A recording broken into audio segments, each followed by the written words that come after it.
Hello नमस्कार दोस्तों। आज हम लोग चर्चा करने वाले हैं अयनांत संक्रांति एवं ग्रीष्म संक्रांति, शीत संक्रांति एवं विषुव, इसके बारे में। तो जिस प्रकार हम लोग को पता है कि उत्तरी गोलार्ध में कर्क रेखा 23.5 डिग्री उत्तरी अक्षांश से दक्षिणी गोलार्ध में 23.5 डिग्री दक्षिणी अक्षांश अर्थात मकर रेखा, कर्क रेखा और मकर रेखा के बीच में सूर्य की लंबवत किरणें पड़ती हैं।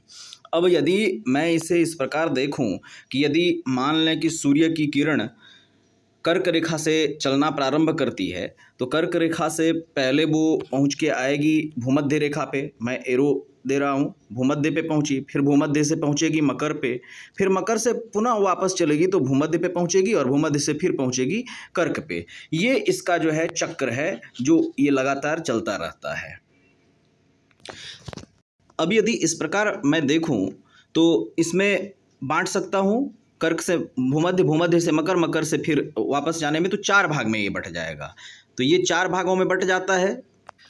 अब यदि किसी एक तिथि को याद रखा जाए तो उसके हिसाब से हम इसका बंटवारा कर सकते हैं, क्योंकि हमें पता है कि वर्ष में होते हैं 12 माह और हमने इसको ऑलरेडी 4 भागों में विभाजित कर दिया है, जिसका तात्पर्य है कि 12 माह को हम 4 से अगर डिवाइड कर देते हैं तो ये हो जाता है 3 माह, यानी कि प्रत्येक हिस्से में 3-3 माह का ड्यूरेशन होता है सूर्य के लंबवत किरणों का।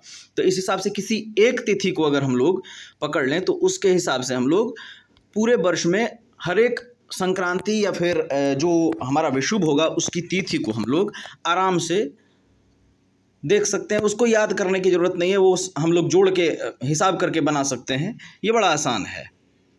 अब यदि कर्क रेखा पे 21 जून को पड़ता है तो इसमें फिर 3 माह हम अगर ऐड कर देते हैं तो 3 माह ऐड करने के बाद हमारा आ जाएगा जून के बाद जुलाई, अगस्त, सितंबर। इसका मतलब है कि भूमध्य रेखा पे सितंबर में पहुंचेगा और सितंबर में भी कितने तारीख को, तो 23 सितंबर को इसलिए पहुंचता है क्योंकि यहाँ पे जो है आप देखेंगे कि जुलाई और अगस्त 2 लगातार 31 दिनों का माह होता है, इसीलिए 21 जून से 2 दिन बढ़ जाता है। फिर अगर 30 और 31 का मंथ आता है तो अब यहाँ सितंबर से 3 मंथ जोड़ेंगे मकर पे आने के लिए, तो मकर रेखा पे आने में क्या हो गया, सितंबर के बाद +3 करेंगे दिसंबर, तो दिसंबर आ गया। तो अब आप देखेंगे कि दिसंबर में कितना माह, तो 30-31 का वेरिएशन के कारण एक दिन गिर गया, तो 22 दिसंबर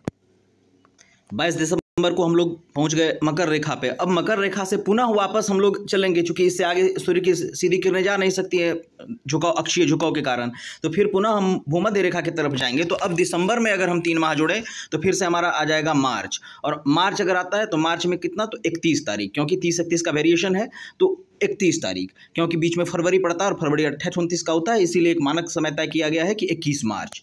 तो चलिए अब 21 मार्च पे चलते हैं वहाँ। तो भूमध्य रेखा पे हम लोग 21 मार्च को पहुंच गए। अब उससे ऊपर फिर 3 माह का ड्यूरेशन लगेगा कर्क रेखा पे पहुंचने में, तो कर्क रेखा पे फिर मार्च के बाद अगर जोड़ते हैं तो मार्च, अप्रैल, मई, जून, तो 21 जून को फिर से हम कर्क रेखा पे होते हैं। तो इस प्रकार हम देखते हैं कि 21 जून से लेके अगर हम चलते हैं सितंबर, फिर दिसंबर, फिर मार्च, फिर जून, यही साइकिल चलते रहता है, यही सर्कल चलते रहता है। तो इसमें भूमध्य रेखा पे 2 बार पड़ता है लंबवत किरण, बिल्कुल, जिसमें दिन और रात बराबर होता है, जिसे हम लोग विषुव बोलते हैं या इक्विनॉक्स बोलते हैं। वो होता है 21 मार्च और 23 सितंबर को, जो आप देख पा रहे हैं कि 21 मार्च और 23 सितंबर को वो पड़ता है। और जब हम कर्क संक्रांति बोलेंगे, जब कर्क रेखा के ऊपर लंबवत किरणें पड़ेंगी तो वो होगा 21 जून, और मकर संक्रांति बोलेंगे तो 22 दिसंबर को मकर संक्रांति पड़ता है। अब हम इसको आराम से किसी एक तिथि से 3-3 माह जोड़ के 4 हिस्से में बांट के इसे बना सकते हैं आसानी से। धन्यवाद।